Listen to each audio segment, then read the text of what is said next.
Many doctors are becoming increasingly concerned about a simple morning habit that most seniors never question. It feels normal. It feels harmless. And for decades, it may not have caused any obvious problems. But after the age of 60, this habit can quietly make blood flow worse, without pain, without warning, and without immediate symptoms. Imagine your vascular system as a network of delicate, aging pipes. Over 6 decades, these pipes have lost their elasticity. They have become brittle. When you jump out of bed the moment your eyes open, you are effectively slamming a high-pressure valve open in a system that isn't ready.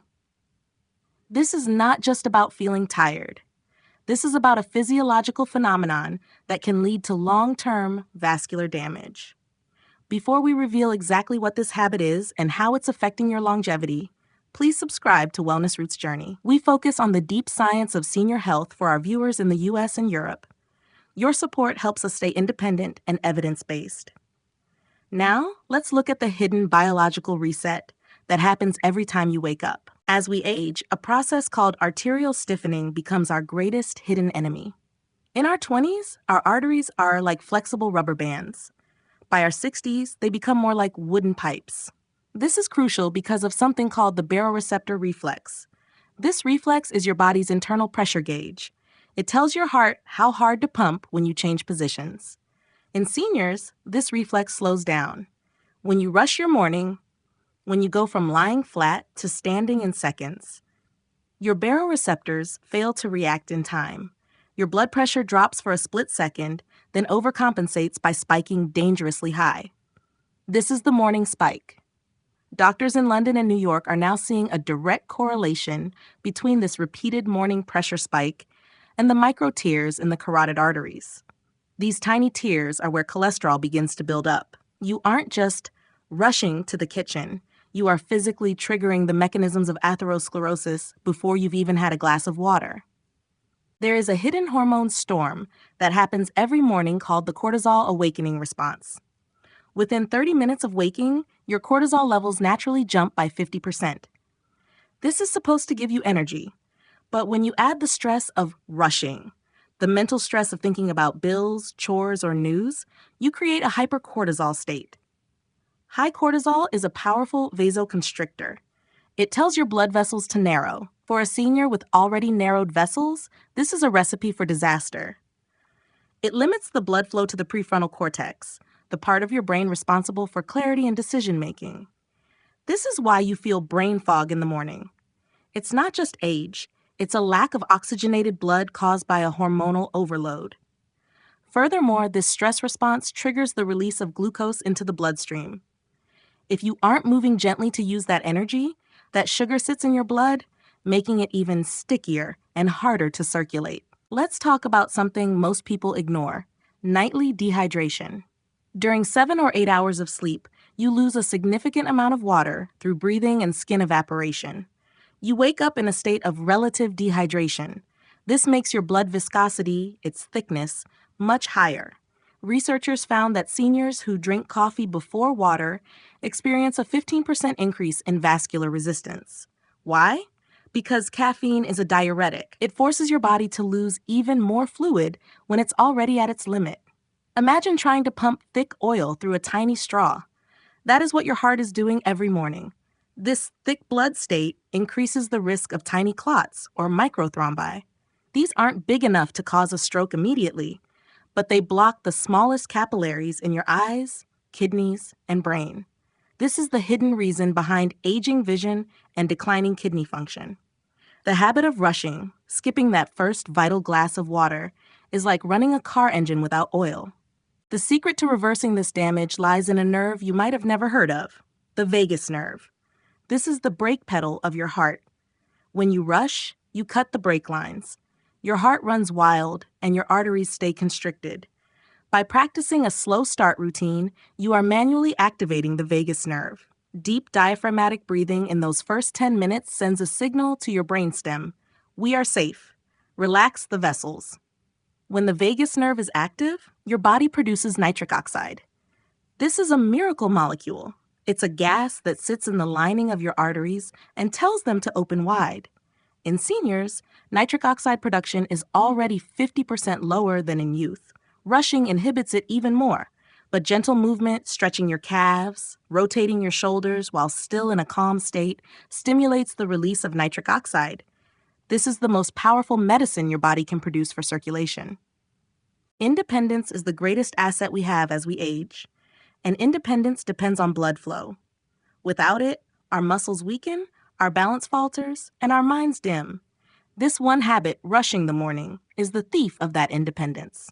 We challenge you, the Wellness Roots Journey community, to a 30-day slow start trial. 5 minutes of sitting and breathing before standing, 12 ounces of water before any caffeine, 2 minutes of gentle joint rotation. If you've experienced cold feet, dizziness, or morning fatigue, please share your story in the comments. Your experience is a data point that could save another person's life. We monitor our comments closely to provide a supportive environment for seniors in the US, Europe, and around the world. There is a fascinating biological process called autophagy, your body's internal recycling system. After a night of fasting, your body is in a prime state to clean out damaged proteins from your blood vessels. But when you rush and immediately trigger a stress response, you shut down this cleaning process. You effectively tell your cells to stop repairing and start fleeing. Moreover, what you eat after that first hour determines the viscosity or thickness of your blood for the rest of the day. In many European cultures, a heavy sugary pastry is common, but doctors now warn that a glucose spike in an already dehydrated morning state creates sticky blood. This sticks to the walls of your stiffening arteries. Instead, doctors recommend what we call vascular-friendly fuel. Think of healthy fats and fibers that slow down the absorption of energy. This keeps your insulin low. Low insulin means less inflammation in your arteries. By slowing down your meal, you are allowing your circulation to transport nutrients efficiently rather than clogging the system under pressure. Another hidden factor in the morning rush is temperature. Many seniors in colder climates jump out of a warm bed into a chilly room. This causes cold-induced vasoconstriction. Your vessels, already struggling with the morning spike, suddenly seize up to prevent heat loss. This double whammy of rushing and cold is a massive strain on the left ventricle of your heart. But it's not just your blood vessels. We must consider the lymphatic system. Unlike your heart, your lymphatic system, which clears toxins from your tissues, doesn't have a pump. It relies on slow, rhythmic muscle contractions. When you rush, you create spastic movements that don't effectively move lymph fluid.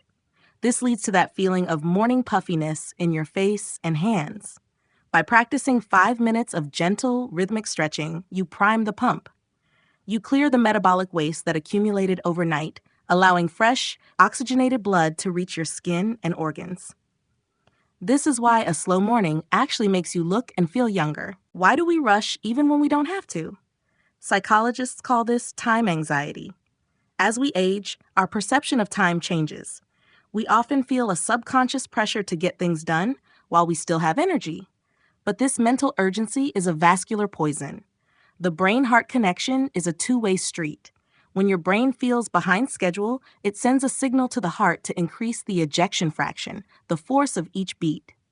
For a 60-year-old, this force can be turbulent. Doctors are now prescribing time dilation exercises. This simply means choosing one morning task, like brushing your teeth or pouring water, and doing it at half speed.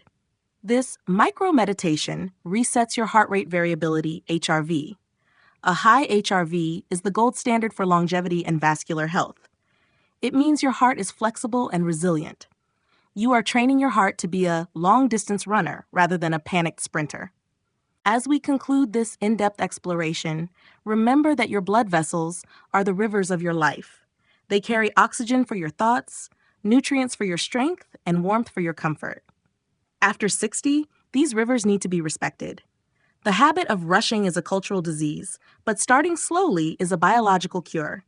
It's inexpensive. It doesn't require equipment. It just asks you to allow yourself to be gentle with yourself. We've witnessed thousands of members of the Journey to Health community change their lives simply by reclaiming the first hour of their lives. They report fewer headaches, better balance, and a renewed sense of calm that lasts until sunset. If you found this helpful, please share it in your senior groups, on Facebook, or with loved ones. Your sharing could be the reason someone avoids a vascular crisis this year. Subscribe and click the bell icon to join our mission of bringing calm, high-quality health guidance to seniors across the United States and Europe. We want to hear from you. What's the one thing you would change tomorrow morning? Leave a comment below. We read every single comment. This is the Wellness Roots Journey. This content is for educational purposes only and is not medical advice. Always consult your doctor. Take care of your circulatory system, and it will take care of you. See you in the next video.